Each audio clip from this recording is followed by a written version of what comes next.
Toutes les origines sont obscures. Les origines religieuses, encore plus que les autres.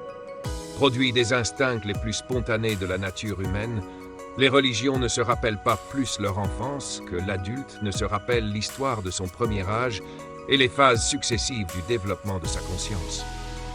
Chrysalides mystérieuses, elles n'apparaissent au grand jour que dans la parfaite maturité de leur forme. Il en est de l'origine des religions comme de l'origine de l'humanité. La science démontre qu'à un certain jour, en vertu des lois naturelles qui jusque-là avaient présidé au développement des choses, sans exception ni intervention extérieure, l'être pensant est apparu doué de toutes ses facultés et parfait quant à ses éléments essentiels.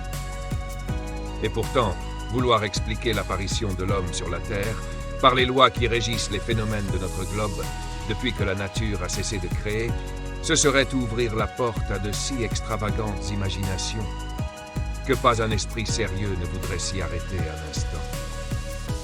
Il est indubitable, encore qu'à un certain jour, par l'expansion naturelle et spontanée de ses facultés, l'homme a improvisé le langage. Et pourtant, aucune image empruntée à l'état actuel de l'esprit humain ne peut nous aider à concevoir ce fait étrange, devenu entièrement impossible dans notre milieu réfléchi. Il faut de même renoncer à expliquer par les procédés vulgaires accessibles à notre expérience les faits primitifs des religions, faits qui n'ont plus d'analogue depuis que l'humanité a perdu sa fécondité religieuse.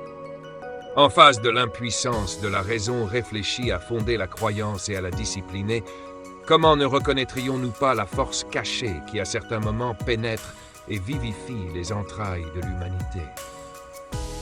L'hypothèse supernaturaliste offre peut-être moins de difficultés que les solutions superficielles de ceux qui abordent ces redoutables problèmes sans avoir pénétré les mystères de la conscience spontanée. Et si, pour rejeter cette hypothèse, il fallait être arrivé à une opinion rationnelle sur ces faits vraiment divins, bien peu d'hommes auraient le droit de ne pas croire au surnaturel.